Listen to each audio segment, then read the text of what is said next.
নমস্কার। গল্প পাঠ বিভূতিভূষণ বন্দ্যোপাধ্যায়ের গল্প চাউল। মানভূমের টাঁড় ও জঙ্গল জায়গা, একটু দূরে বড় বড় পাহাড় শ্রেণী, অনেক দূর পর্যন্ত বিস্তৃত। বসন্তকালের শেষ, পলাশ ফুল বনে বনে আগুন লাগিয়ে দিয়েছে। নাকটিটারের উঁচু জায়গা, ডাঙা জমি থেকে যতদূর দেখা যায় শুধু রক্তপলাশের বন, দূরে নীল শৈলমালার কোল ছুঁয়েছে। জঙ্গল দেখতে এসেছি এদিকে, কাছেই রাস্তার ধারে পলাশ বনের প্রান্তে ডাক বাংলোতে থাকি। জঙ্গলের কাঠে কেমন আয় হবে তাই দেখে বেড়াই। একদিন সন্ধ্যের আগে নাকটিটারের বন দেখে ফিরছি। পথের ধারে একটি হরিতকি গাছের তলায় একটি লোক ও একটি ছোট মেয়ে বসে পুঁটুলি খুলে কি খাচ্ছে। জনহীন প্রতিপার্শ্ব, কেউ কোনো দিকে নেই। সন্ধ্যেরও আর অল্পই বিলম্ব, মানে বাঘমুন্ডির বনময় পথ। এমন সময় লোকটা কি করে জানবার আগ্রহে ওর দিকে এগিয়ে গেলাম। লোকটার চেহারা দেখে বয়স অনুমান করা শক্ত। মাথার চুল কিছু পাকা কিছু কাঁচা, পুঁটুলির মধ্যে খান্দুই, ছেঁড়া ন্যাকড়া, একখানা কাঁথা আর কিছু মকাই, সেদ্ধই হবে, একটা খালি চায়ের কিংবা টিনের বিস্কুটের টিন। বোধহয় সেটাই জিনিসপত্রের অভাব পূর্ণ করছে সব দিক দিয়ে। সঙ্গের মেয়েটির বয়স 4 কি 5, পরনে ছোট্ট একটু ময়লা ন্যাকড়া মেয়েটার, কোমরে ঘুমসি। বাইরে বেশ বৃষ্টি হচ্ছে, বৃষ্টির শব্দ আমার কণ্ঠস্বরকে চাপা দেওয়ার চেষ্টা করছে, আর আমার কণ্ঠস্বরও সবসময় পরাভূত হবার জন্যে তৈরি হয়ে থাকে। এটা আমার বক্তব্য গল্প পাঠে যে বিঘ্ন ঘটছে সেই সম্পর্কে। ফিরে আসি গল্পে। আমি বললাম, কোথায় যাবে হে, বাড়ি কোথায়? লোকটি মানভূমি বাংলায় বললে, তোরাং হে, টুকু আগুন আছে? দেশলাই আছে, দিচ্ছি। তোরাং কত দূর এখান থেকে? টুকু দূর আছে বটে, 5 কোষ সাবেক। কোথা থেকে আসা হচ্ছে এমন সন্ধেবেলা? সেই পুরুলিয়া থেকে। আগুন দেও বাবু, শরীর একেবারে কাবু হয়ে গিয়েছে। এই মেয়েটির মা মরে গেল ওর 2 বছর বয়সে। ওকে রেখে জঙ্গলে কাঠের দাম করতে যাইতে পারি না, তাই পুরুলিয়া গেইছিলি। ভিক্ষা মাঙ্গি 2 বছর রইয়েছিলি। লোকটির কথাবার্তার ধরন আমাকে আকৃষ্ট করলে। ডাক বাংলোতে সন্ধ্যার সময় ফিরেই বা কী হবে এখন? সেখানেও সঙ্গীহীন ঘরদোর, তার চেয়ে একটু গল্প করা যাক এর সঙ্গে। কাছে একটা বড় পাথর পড়েছিল, সেটার উপর বসে ওকে একটা বিড়ি দিলাম, নিজেও একটা ধরালাম। লোকটার বাড়ি নাকি 5-6 কোষ দূরবর্তী একটি ক্ষুদ্র বন্য গ্রামে, বাঘমুন্ডি ও ঝালদা শৈলমালা ও অরণ্যের মধ্যবর্তী কোনো নিভৃত ছায়াগহন উপত্যকা ভূমিতে। পলাশ, মহুয়া, বট, কেঁদ গাছের তলায়। ওর 8-2টি সন্তান হয়ে মারা যাওয়ার পর এই মেয়েটি হয়, এবং মেয়েটির বয়স যখন 2 বছর, তখন ওর মাও হলো মৃত্যুপথে যাত্রী। লোকটা জঙ্গলের কাঠ ভেঙে এনে চন্দন কিয়ারির হাটে বিক্রি করত, এদেশের অনেক গ্রাম্য লোকের মতো। কিন্তু ঘরে কেউ নেই। 2 বছরের মেয়েকে দেখবার, তাকে সঙ্গে নিয়ে উচ্চ পাহাড়ে উঠে রৌদ্র কি বর্ষায় কি করে কাঠ ভাঙে? তাই ঘরের আগর বন্ধ করে ও চলে গিয়েছিল অর্থ উপার্জনের চেষ্টায় পুরুলিয়া শহরে। আমি বললাম, কাঠের কাজে আয় হতো কেমন? লোকটা বিড়িতে টান দিয়ে বললে, বোঝা পিছু 3 আনা 4 আনা, জঙ্গলে ছাড়লি তো 2 পয়সা, চাল সস্তা ছিলি, ভেঙে যেত পেটের ভাত দুজনার। তারপর বাবু মেয়াটো হলে, ওর মা মারা গেলে, তখন কচি মেয়াটারে ফেলে জঙ্গলে যেতে মন নাই সরলে। বলি যাই পুরুলিয়া, বাড়ি শহর, পেটের ভাত দুজনার হয়ে যাবে।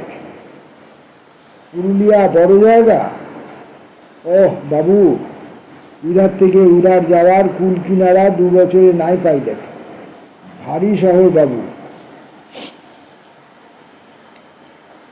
আমি ওকে আর একটা বিড়ি দিলাম, গল্প জমে উঠেছে। বললাম তারপর পুরুলিয়া শহরে কিভাবে গেল তার গল্প করলে। ওদের পাশের গাঁয়ের একজন লোক পুরুলিয়া শহরে কি একটা কাজ করে, তার ঠিকানা খুঁজে বার করতে দিন কেটে গেল। সন্ধে হয়েছে, তখন এক বড় লোকের বাড়ির ফটকে মেয়ের হাত ধরে ভিক্ষে করতে দাঁড়ালো। তারা 2 পয়সা দিলে, 2 পয়সার ছোলা কিনে বাপ মেয়েতে রাত কাটিয়ে দিলে গাছতলায় শুয়ে। পুলিশে আবার শুতে দেয় না, অর্ধেক রাত্রে এসে লন্ঠনের আলো ফেলে বলে, হ্যাঁ সে হাট যাও। তারপর দিন আলাপি লোকের সন্ধান মিলল, গিয়ে দেখে দেশে সে লোকটা যত বড়াই করে আসলে সে তত বড় নয়। সামান্য একটা 2 কামরা ঘরে সে তার স্ত্রীকে নিয়ে থাকে, তামাক মেখে বিক্রি করে মাথায় নিয়ে, কখনো জলের পুজো পাইকারি দরে কিনে বিক্রি করে, খুচরো বেচে, এইসব উঞ্চ বৃত্তি। অথচ দেশে বলেছিল সে বড় সাহেবের আড্ডালি। যা হোক, অনেক বলা কওয়াতে সে জায়গা একটু দিলে ঘরের বাইরের দাওয়ার এক পাশে শুয়ে থাকতে হবে। তার নিজে এনে খাওয়া দাওয়া, তার ভার সে নেবে না। বছর দূর সেইখানেই চলেছিল যা হয় একরকম। তারপরে এই আকাল পড়ল, চালের দাম বাড়ল। শহরে চালের দাম হলো 18 টাকা। ভিক্ষে আর তেমন লোকে দিতে চায় না, তাও হয়তো চলতো যা হোক করে, কিন্তু যাদের বাড়িতে থাকা তারা গোলমাল করতে লাগলো। তারা আর জায়গা দিতে চায় না, বলে আমাদের লোক আসবে, বাড়ি ছেড়ে দাও। রোজ গোলমাল করে, তাই আজ 3 দিন শহর থেকে বেরিয়ে জন্মভূমি তোরাং গ্রামে চলেছে। ছোট মেয়েটা এতক্ষণ খালি বিস্কুটের টিন হাতে করে বাজাচ্ছিল। ওর দিকে সস্নেহ দৃষ্টিতে চেয়ে লোকটা বলল, এর নাম রেখেছে থুপি। আমি বাপের মনের আনন্দ দেবার জন্য বললাম, থুপি বেশ নাম। বাপ সগর্বে বলল, হ্যাঁ থুপি। তারপর আমায় বললে, বাবু তামাক কিনবার পয়সা দিবেন 2টি। আমি পয়সা সামান্যই নিয়ে বেড়াতে বার হয়েছি, জঙ্গলের পথে পয়সা কি করব। ওকে 2টি মাত্র পয়সা দিতে পারলাম। থুপি কি একটা বললে ওর বাবাকে। বাবা তাকে কাঁধে নিয়ে চলল। আমি চেয়ে চেয়ে দেখতে লাগলাম। রাস্তা যেখানে উঁচু হয়ে ওদিকের সব দৃশ্য ঢেকে দিয়েছে, সেইখানে ওর 5 বছরের মেয়েটিকে কাঁধে নিয়ে পুটুলি বগলে ও চলেছে। সেই দিকেই অস্ত দিগন্ত ও সূর্যাস্ত। রঙিন আকাশের পটে ওর মূর্তি দেখাচ্ছে ছবির মতো।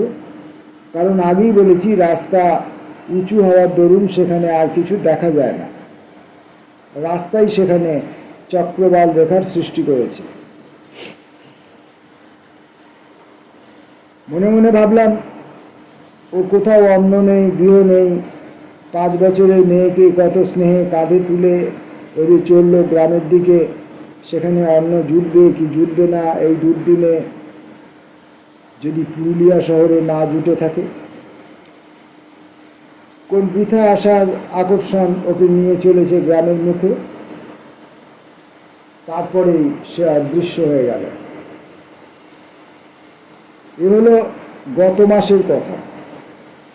তখন চাল ছিল 16 টাকা, 18 টাকা মণ। ক্রমে তাই দাঁড়ালো 32 টাকা, 40 টাকা। এই সময় একবার কার্য উপলক্ষে বিহার থেকে আমায় যেতে হলো বাংলাদেশে পূর্ববঙ্গের কুমিল্লা জেলায়। মানুষের এমন কষ্ট কখনো চোখে দেখিনি। চোখে না দেখলে বিশ্বাস করা শক্ত হবে। যে আত্মীয়ের বাড়ি ছিলাম তাদের বাড়িতে সন্ধ্যা থেকে কত রাত পর্যন্ত শীর্ণ বুভুক্ষু কঙ্কালসার বালক বালিকা বৃদ্ধ প্রৌঢ় কালো হাঁড়ি উঁচু করে মুখ তুলে দেখিয়ে বলছে, একটু ফ্যান দিন মা, একটু ফ্যান। অনাহারে মৃত্যুর মতো মর্মন্তুদ কাহিনী শুনে এলাম সারা পথ কুমিল্লা থেকে বেরিয়ে পর্যন্ত, স্টিমারে, ট্রেনে। বিহারে এসে দেখি এখানেও তাই। বহেরাগোড়া স্কুলের বোর্ডিংয়ে ড্রেন দিয়ে যে ভাতের ফ্যান গড়িয়ে পড়ে তাই ধরে খাবার জন্য একপাল বুভুক্ষু ছোট ছোট ছেলে মেয়ে হাঁড়ি হাতে দুবেলা বসে থাকে, তারই জন্য কি কাড়াকাড়ি। হেডমাস্টার বললেন, এই গ্রামের ডোম আর কাহারদের ছেলে মেয়ে এখানেই পড়ে আছে ভাতের ফ্যানের জন্য। সকাল থেকে এসে জোটে আর সারাদিন থাকে রাত 9টা পর্যন্ত। সামান্য দুটো ভাতের জন্য কুকুরের সঙ্গে কাড়াকাড়ি করে। পুরুলিয়া থেকে আগ্রা যাচ্ছি।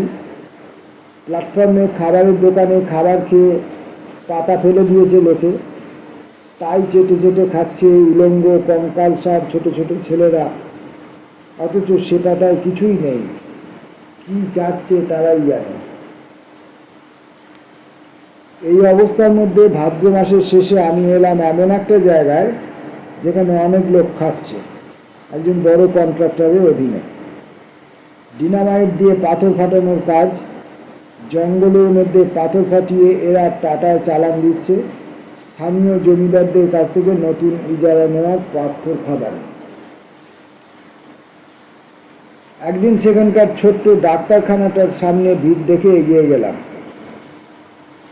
ডাক্তারখানাটার সংকীর্ণ বারান্দাতে একজন কুলি শুয়ে আছে, পিঠে ব্যান্ডেজ বাঁধা। ব্যান্ডেজ ভিজে গিয়ে রক্ত দরদরিয়ে পড়ে সিমেন্টের রড ভিজিয়ে দিয়েছে। জিজ্ঞেস করলাম, কি হয়েছে? ডাক্তারবাবু বললেন, এমন মাঝে মাঝে একটা হচ্ছেই, রোজই হয়। ব্লাস্টিং করতে গিয়ে পাথর ছুটে লেগে মেরুদণ্ড একেবারে গুঁড়িয়ে দিয়েছে। সেলাই করে দিয়েছি, এখন টাটানগর হাসপাতালে নিয়ে যেতে হবে, অ্যাম্বুলেন্স আসছে। ভিড় একটু সরিয়ে কাছে গিয়ে একটা 5-6 বছরের মেয়ে ওর কাছে হাঁটু মুড়ে বসে আছে দূরে দেখতে পেলাম। কিন্তু সে কাঁদেও না, কিছুই না, নির্বিকারভাবে বসে একটা খড় তুলে মুখে দিয়ে চিবুচ্ছে। আমি তাকে দেখেই চিনলাম, 8 মাস পূর্বে মানভূমের বন্য অঞ্চলে দৃষ্ট সেই ক্ষুদ্র বালিকা থুপি। আহত কুলির মুখ ভালো করে দেখে চিনলাম এ সেই থুপির বাবা, যে সগর্বে বলেছিল, এর নাম রেখেছি থুপি। আশেপাশে 2-1জনকে জিজ্ঞাসা করলাম, এ কোথা থেকে এসেছিল জানো? একজন বললে, মানভূম জেলা থেকে। আগে কি গাঁ? তোরান। ওর কোনো আপনার লোক নেই এখানে? কে থাকবে আগে? ওর ওই বিটি ছানাটা আছে, কত কত দূর থেকে এখানে কাজ করতে এসেছে, চাল দেয় সেই জন্যে। আগে সপ্তাহে 5 মাথা পিছু। সুতরাং থুপির বাপের ইতিহাস আমি অনেকটা অনুমান করে নিলাম। গ্রামে গিয়ে দেখলে বাড়ি ভেঙে চুরে গিয়েছে, চাল মেলে না, মিললে ওর সামর্থ্যের বাইরের জিনিস তা কেনা, মকাই ও বিড়ি কলাই, তারপরে বুনো কচু ও ভুঁই কুমড়োর মূল খেয়ে যতদিন চারাবার চলল। কারণ ঠিক এই ইতিহাস আমি বিভিন্ন অঞ্চলগুলি থেকে আগত প্রত্যেক কুলির মুখেই শুনেছি। শেষে এখানে ও এসে পড়ল মজুরি, বিশেষ করে চাল পাওয়ার লোভে। গ্রামে পয়সা দিলেও আজকাল চাল মিলছে না। আমি সেদিন বহেরাগোড়া অঞ্চলে দেখে এসেছি। অ্যাম্বুলেন্স গাড়ি এলো, ধরাধরি করে থুপির বাবাকে গাড়িতে ওঠানো হলো। সে কেবলমাত্র একবার যন্ত্রণাসূচক আহ শব্দ উচ্চারণ করা ছাড়া অত আদরের, অত গর্বের বস্তু থুপির নামও করলে না, তার দিকে ফিরেও চাইলে না। ডাক্তার বললেন, টাটা এখান থেকে 27 মাইল রাস্তা, ঝাঁকুনিতেই বোধহয় মারা যাবে। বিশেষ করে রক্ত বন্ধ হলো না যখন এখনো। দুধারের শালবনের মধ্যবর্তী রাঙা মরুম মাটির সোজা রাস্তা বেয়ে অ্যাম্বুলেন্সের মোটর ছুটল থুপির বাবাকে নিয়ে, পুনরায় অনির্দিষ্ট ভবিষ্যতের দিকে, পুনরায় পশ্চিমের আকাশ লক্ষ্য করে জন্ম থেকে মৃত্যুর দিকে। অত সাধের অনাথা থুপিকে কার কাছে রেখে চলল, সে হিসাব নেবার অবসর তখন তার নেই।